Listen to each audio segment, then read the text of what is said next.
It was just past midnight when I logged into the summit. 5 international hospital directors, each with their own agenda and a stake in the $1.4 billion telesurgical platform deal. 30 years in the medical tech field, and I was the one who made this happen. The calls, the handshakes, the research. It was all me. And now I had to guide these people through one more milestone. The screen flickered, and then Travis Blaine's face appeared. The company's COO, wearing that damn smug smile of his. He was sitting comfortably, a coffee cup in hand, looking like he was at a Sunday brunch. He didn't bother greeting anyone, just jumped right in. "Dana," he said, his voice calm but with a hint of something I couldn't place. "We're letting you go." I froze. My heart skipped. My mouth went dry. "What?" "Effective immediately. We're cutting ties," he said, like he was discussing the weather. "You'll get the paperwork in the morning." There it was. No warning, no explanation. The directors didn't even blink, didn't offer a single word of support. They just stared, not even pretending to be surprised. I could feel my pulse hammering in my throat, but I stayed silent. I wasn't giving him the satisfaction of reacting. I glanced down at the printout on my desk. My brother's transplant evaluation. I'd been counting on the bonus tied to this deal to pay for his surgery, but now, with the deal collapsing under me, I'd lose that too. I refocused on Travis, who was still talking. Not about me, but about the future of the company, the next steps. But something caught my attention. The phrase he repeated over and over. "We're committed to completing the terms of our agreement." I recognized it immediately. It was the legal clause, the fail-safe trigger for the security system I personally designed. It was the one phrase that, if spoken aloud in a public setting, would automatically void every single deal tied to it. I felt a chill spread through me. I knew exactly what was happening. Travis didn't have a clue what he had just done. As Travis droned on, I couldn't focus on his words anymore. My mind was spinning, replaying the last 3 decades of my life, like a video on fast forward. I'd started at the bottom, a local health tech supplier with a handful of employees, some outdated equipment, and a dream of revolutionizing surgical automation. It wasn't glamorous, but it was real. Every contract I signed, every partner I made, I built it from the ground up. I worked 80-hour weeks, constantly on calls with hospital boards, always fighting to prove we could deliver better outcomes. I knew our tech was sound, but I had to make everyone else believe it. There were plenty of moments where others would have folded. When a major partner in Southeast Asia had a supply chain failure due to a typhoon, it was me who called in favors, bypassed the usual channels, and ensured that we kept their operations running. No one asked me to do that. But I did it. I kept the promises others wouldn't keep. For years, I kept my head down, focusing on results. And I built trust, with health boards, with hospitals, with stakeholders across the globe. I kept our word, even when it hurt. And then there was Travis. He came on board 5 years ago, sweeping in with his smooth talk and empty promises. He had no real understanding of the tech, no real investment in the mission. But he had charm, and that's what the board wanted.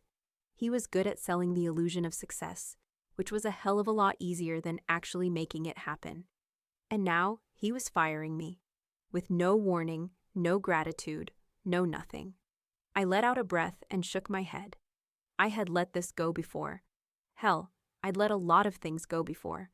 Like when he took credit for the big deal with the European Medical University. That was supposed to be mine.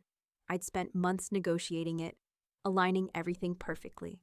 But when it came time to announce the partnership, Travis stood at the podium like it was all his doing, soaking in the applause.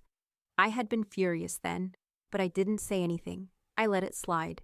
I was used to doing the work, letting others take the credit. But now it was different. My eyes flicked back to the printout on my desk, my brother's evaluation staring back at me. This deal was supposed to secure his future. It wasn't just business anymore. I clenched my fist around the edge of the desk, resisting the urge to slam it. This wasn't just a betrayal of my career. This was my life. The years I'd spent building this company, the sacrifices, the personal cost. All of it was just gone, reduced to a signature on a termination letter. Travis was still talking, still oblivious. His words were a blur now, noise I couldn't listen to. But then he repeated it again. That same phrase, the one I'd designed the system around, it hit me like a punch in the gut. He didn't know what he was doing. He didn't know what it meant. But I did. This wasn't just about firing me. This was about something bigger. Travis was so focused on making himself look good, he didn't even realize he was about to trigger the one thing I'd put in place to protect the entire network. I looked at the clock. I could feel my pulse quicken. If I didn't act fast, everything I'd worked for would crumble. My eyes stayed glued to the screen, but my mind was somewhere else entirely, swirling around everything I knew about Travis. This wasn't just about ego. I knew that now. This was something much deeper, darker. I remembered a few weeks ago when he pitched to the U.S. government's research funder. It was a nightmare. He stood in front of them, promising rapid innovation, selling the idea like it was the next big thing. He ignored every safety protocol, every feasibility test, and all the rigorous regulations that we'd built our reputation on, just fast-tracking it to make it look like he was moving things forward, making it sound like he had all the answers. I had to clean up the mess. I spent the next weekend on the phone with the funder's compliance team, making quiet promises, doing damage control. I pulled strings, I had a quiet audit run on our system, and by the end of it, I'd salvaged the relationship. But it wasn't pretty. It wasn't even close to what we stood for. And that's what he wanted, isn't it? He wanted things fast, no questions asked. And if it meant cutting corners, so be it. He didn't care about integrity, or even about the business's long-term health. He just cared about moving up the ladder, looking like a star. Now, as I sat here, watching him on the screen, the pieces started to click into place. Someone in IT had leaked it a few days ago. Travis was angling for a C-suite position at a rival biotech firm. This termination, this was part of the deal. He was cleaning house, showing he could streamline leadership, get rid of the so-called dead weight. I was dead weight now because I was competent, and that was inconvenient. I had built the company, I had the connections, and I had the trust. I wasn't going to follow his whims or ignore the safety standards just to look good. He couldn't afford that kind of integrity anymore.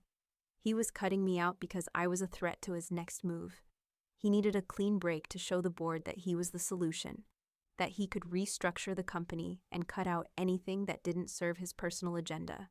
The truth hit me like a freight train. It wasn't just the tech. It wasn't even the company. It was power. And I wasn't going to be part of his climb. The realization was bitter, but it gave me a kind of clarity I hadn't had before. I could feel the gears shifting in my brain, plotting the next steps. I wasn't going to let him win. Not now. Not like this. I turned my attention back to the screen. Travis was still going on about the company's future. But it was all empty words. Nothing more than a performance. He didn't care about the people who built this. He didn't care about anything but the next promotion. Travis was still talking, but I wasn't listening anymore. My mind was laser-focused on one thing, the system I'd built, the one he didn't understand, the one he'd mocked. I'd designed it with precision, a multi-layered digital authentication structure for our international licensing deals. Each deal was split across 5 separate servers, stored redundantly with one of our major hospital partners. If a server went down, it didn't matter. We could always pull from another. There was no single point of failure, no weak link in the chain. And each server required different access protocols. So even if someone had partial clearance, they couldn't get full access. The final layer, the one I had put in place specifically to prevent exactly what Travis was trying to do, was the verbal key. It wasn't just a random phrase. It was a code, a combination of words that had to be spoken in a secure, internal session. Not just any session, a real one. No shortcuts, no workarounds, no way to bypass it. I'd watched Travis mock the system a few times, making snide comments about how complicated it was. He thought it was overkill. I never said anything, but I knew he was just itching to get around it. It was clear as day now. He didn't care about the integrity of the system. He just wanted the power and the control.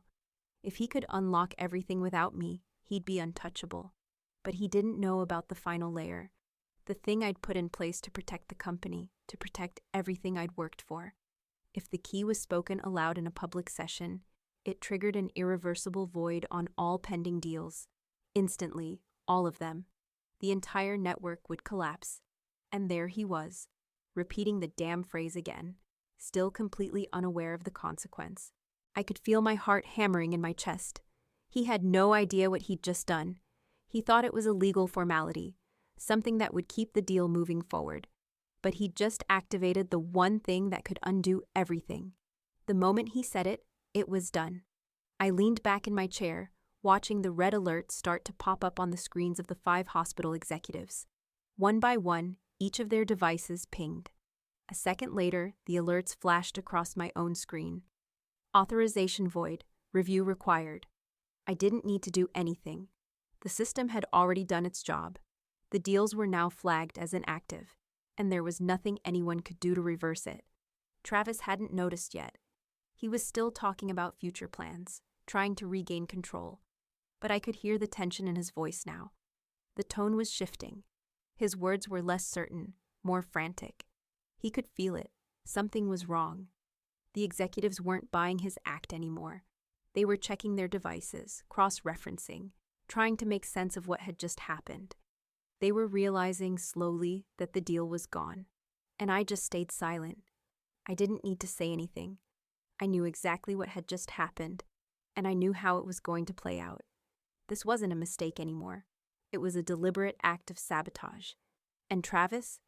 He had just signed his own death warrant. The briefing was a spectacle, the kind of stage drama Travis loved to put on. The room was sterile, filled with sleek cameras, bright lights, and the usual crowd of execs trying to look important. But today, the stakes were different. Travis, standing in front of the cameras like he owned the place, cleared his throat. He was ready to make his power play. He'd been rehearsing this moment for days, if not weeks, calculating how to sell his bold decision to the world. "Ladies and gentlemen," Travis began, his voice booming with the confidence of someone who had no clue how deep in trouble he was. "I want to address you all directly. As of today, Dana will no longer be part of the team. We're taking a new direction, and while Dana's contributions were appreciated, we believe this is the best move for the future of the company." The 5 hospital directors, all stone-faced, sat there, their eyes cold, unreadable. I could see the tension in their posture. No one said a word, not even a nod of acknowledgement. They were silent, but it wasn't supportive silence. It was the kind of silence that spoke volumes, a waiting game to see how things would unfold. Travis didn't notice, or maybe he didn't care. He pushed forward, not realizing the gravity of the words coming out of his mouth. "As we move ahead with this project, we are committed to completing the terms of our agreement," he said, his tone so sure, like he was delivering a victory speech. He repeated it once, then again. "We're committed to completing the terms of our agreement." The moment the words left his mouth, I felt the room shift. My chest tightened. I already knew what would happen next. It was like a switch had flipped. The security system I built, the one Travis thought was just some overcomplicated mess, kicked in without a second's delay. The words he'd used, the phrase that was a failsafe, were the exact trigger. It wasn't a glitch or an accident. It was deliberate. I watched as the first device pinged, then another, and then another. The red alert flashed across each executive's screen. Authorization void. Review required. One by one, their eyes darted to their devices. I could practically hear the silence shift into confusion, then realization. The tension was unbearable now. The system was doing its job. The deal was null and void. Travis kept talking. He was trying to fill the silence, trying to regain control. "There's a slight technical issue, but don't worry, we're working on it," he blustered. But his voice had lost its usual certainty. "We're committed to finishing the deal. These are just temporary hiccups." I didn't say a word, not one. I didn't need to. The execs weren't fooled. One of them, the director from Asia, checked his tablet. Another started typing furiously on his laptop. The CEO from Europe tapped his fingers nervously, glancing back at the screen, then at his team. They were cross-checking the data in real time, trying to figure out what the hell had just happened. They weren't listening to Travis anymore. They were running through their own calculations, confirming what they already knew. This was bad. Travis was still talking, his words getting quicker, more forced. "We're fixing the issue, I'm telling you. Just a few minutes, and we'll..." But they weren't listening. They were already consulting each other, their eyes flicking between the devices and the screens in front of them. There was no fixing it. The system had done its job. The deal was gone. I stayed quiet, leaning back in my chair, watching the train wreck in slow motion. The truth was out there now. Every contract was void. Every deal he'd tried to manage, all those plans, the future he was promising, had just dissolved into nothing. The longer he blustered, the more exposed he became. The harder he tried to cover up, the clearer it was. There was no going back. The security system had taken care of it for me. And Travis? He had no idea what was coming. He didn't even know it yet, but his credibility was slipping away, piece by piece. The room had turned into a quiet storm of disbelief, and all I had to do was watch. The next day, Travis called a press conference. It was all part of his usual theatrics, the kind of performative damage control that made him feel like he was still in charge. I watched the setup from the side balcony of the building, arms crossed, leaning against the cool glass. The cameras were set up in a neat row. The stage was pristine, and Travis stood in front of it all with that damn polished smile of his. "Ladies and gentlemen," he began, speaking into the microphones like he was delivering a victory speech. "I'm here to reassure you that yesterday's technical issue with our system has been fully corrected. We've identified the problem and taken swift action to restore full functionality." I could barely stomach the lies coming out of his mouth. He'd lost control of the deal, and now he was trying to sell it like nothing had happened. He was showing mock dashboards on the big screens behind him, fake green status bars, the kind that looked so stable, so perfect. Anyone could buy into the illusion. The stock had already begun to recover, ticking up as the news spread. People were buying it. His staff, all the people who'd been working furiously behind the scenes to make it all look good, were moving in sync, tweaking settings, pulling strings. They were checking the system again, but I knew what they were seeing. Nothing had changed. The real contracts were still legally null and void. It didn't matter how many green lights they flashed on those screens. Nothing he could do now would make the deals legitimate again. But that didn't stop him. Travis was a master at making a mess look like a victory. He kept going, spinning the same narrative. "We've already taken steps to ensure this won't happen again," he said, all calm and composed. "Everything is back on track. Our partners are confident, and we're moving forward." The cameras flashed, reporters nodded, and the market ate it up. The staff around him started to relax, their stiff postures loosening as they nodded along, pretending everything was fine. The stock kept climbing. People believed him. I watched it all from the balcony, knowing exactly how hollow it all was. He could keep this up for a little while, sure. Maybe the press would buy it. Maybe the investors would. For a few days, the story would hold. But under the surface, it was already sinking. The real players, the hospital execs, they knew. Some of them might still be sitting tight, keeping quiet for now, but they weren't fooled. Not entirely. They'd felt the sting of the contract voids. And they weren't the kind of people to let that go unnoticed for long. They might pretend for a while, play along for the sake of appearances, but I knew it would only take one phone call, one internal audit, for everything to fall apart. It was a matter of time. The rest of the world, though, they wouldn't see it. They'd look at those dashboards, those green bars, and assume everything was fine. They'd hear Travis's confident tone and buy it, like they always had. He had the charisma, the right words, the right showmanship, and for now, that was enough. But I knew the truth.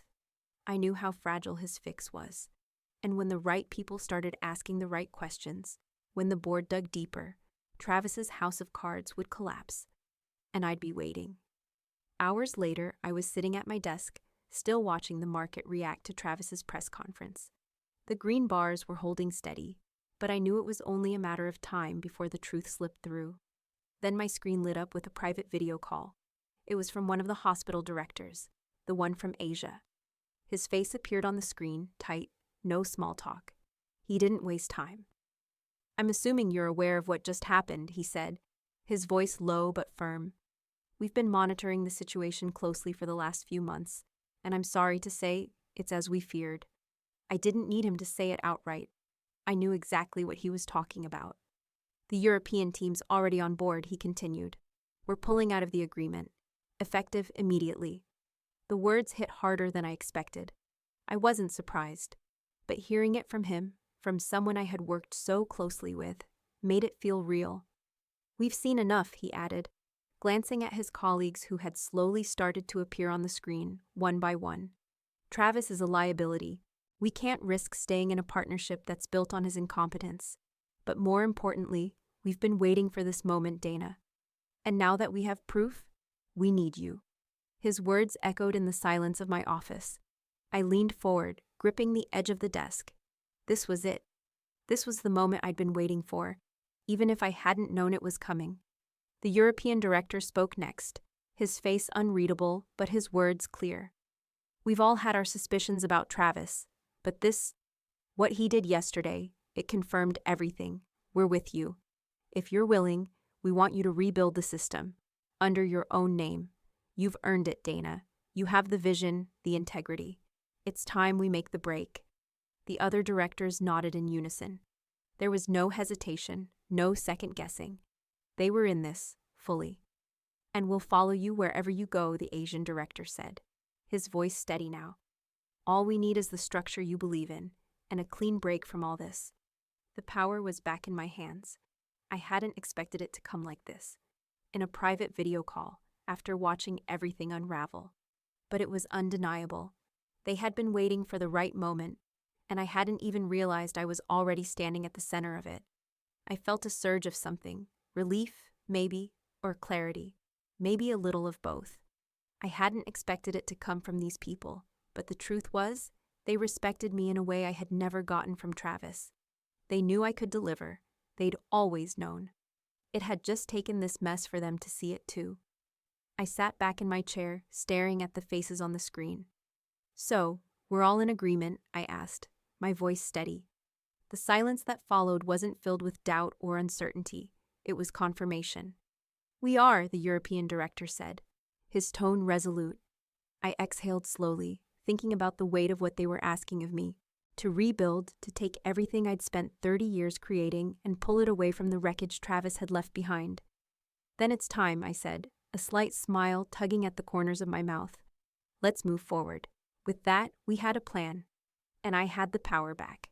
Not just to rebuild the system, but to shape it how I wanted. To make it what it should have always been.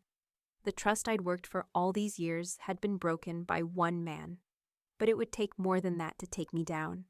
The quiet pivot had begun, and this time, it was mine. The next morning, I sat with my coffee, watching the headlines explode across the screen.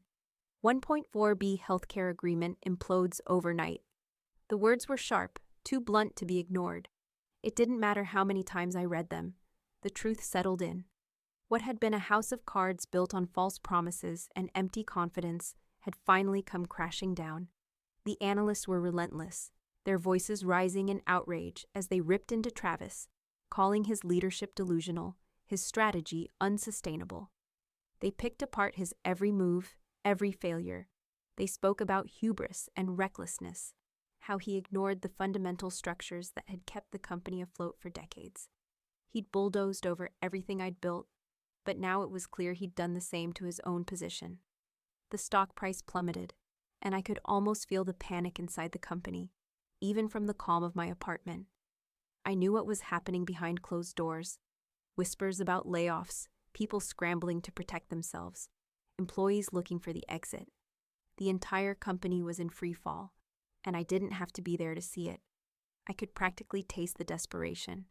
But the most satisfying part came later in the day, when the board issued its statement. It was as brutal as I'd hoped it would be. They found Travis personally liable for the collapse of the deal. It didn't take long for him to become the scapegoat for everything that had gone wrong. They made it clear. His reckless decisions had destroyed the future of the company. I didn't feel any sense of triumph as I read it. It wasn't about that. There was no need for gloating. I'd already won, quietly. My silence, the way I'd stepped back and let the consequences unfold, had carried more weight than any speech ever could. The world could see what happened when you trusted the wrong person, and Travis's downfall had nothing to do with me. It was entirely his own doing. I sipped my coffee, watching the chaos continue to unravel. The market was in a tailspin, The press was having a field day, and Travis's name was being dragged through the mud. It was hard to feel bad for him. He had taken the chance to throw me under the bus without a second thought, and now it was his turn to take the fall. I wasn't responsible for his mistakes, but I had been the one to watch it all unfold, waiting for the moment when the truth would surface. Outside the windows, the city was waking up, just like every other day. The world moved on, even as the building I had once helped build crumbled. And for the first time in a long time, it felt like I could finally breathe again. 3 months had passed. I wasn't watching the news or checking in on the company anymore. I didn't need to. The world had moved on, and so had I. My own consultancy was up and running. My name was on the door now. I specialized in regulatory architecture and compliance. Exactly what I had been doing for years, but without the endless politics, without the people like Travis getting in the way. I set my own rates, I picked my clients, and I owned all the intellectual property. There was no more cutting corners or pretending everything was fine for the sake of appearances. I was in control, and it felt right. My work was steady. Every former partner who had stuck with me when I'd been shown the door signed with me directly. It wasn't out of pity. It wasn't because they thought I'd fallen from grace. It was because they respected me. They knew the difference between real competence and the kind of flashy nonsense Travis had tried to sell. Boundaries were respected now. No more working late hours just to make someone look good. No more throwing myself under the bus for a deal that wasn't mine.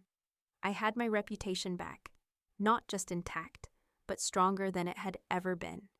I was at my desk, going through some paperwork, when the HR email hit my inbox. I saw the subject line, job application.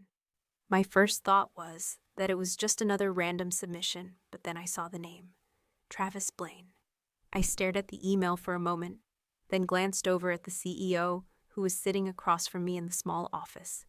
His eyes met mine, a quiet understanding passing between us. I didn't need to say a word. The silence said everything.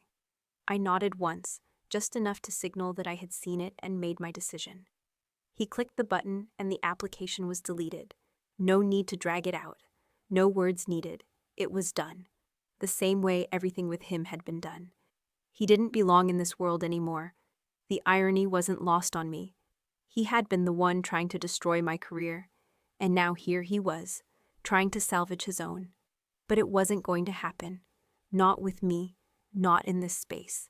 The world had changed, and so had I.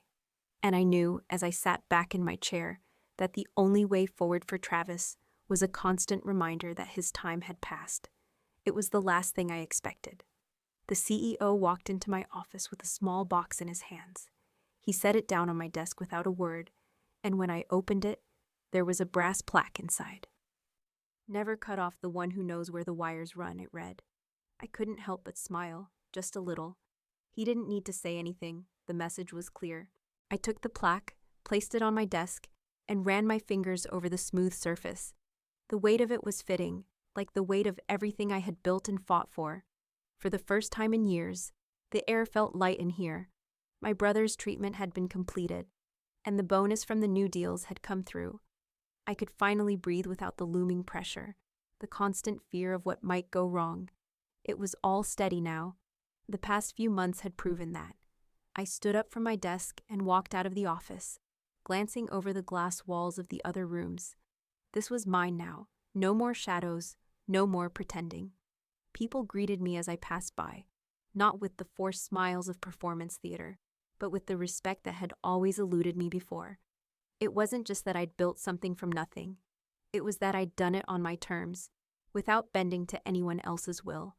Travis, on the other hand, had faded into industry obscurity, rejected by company after company. No one wanted him anymore, and he was left with nothing but the wreckage of his own making. I didn't have to track him anymore. His story had already been written. I didn't celebrate. There was no need. I wasn't interested in the grand gestures or public victories. I had what mattered: control, integrity, and the ability to walk into a room and be respected without playing the game. I was untouchable now. Not just back, untouchable. And that, in the end, was more than enough.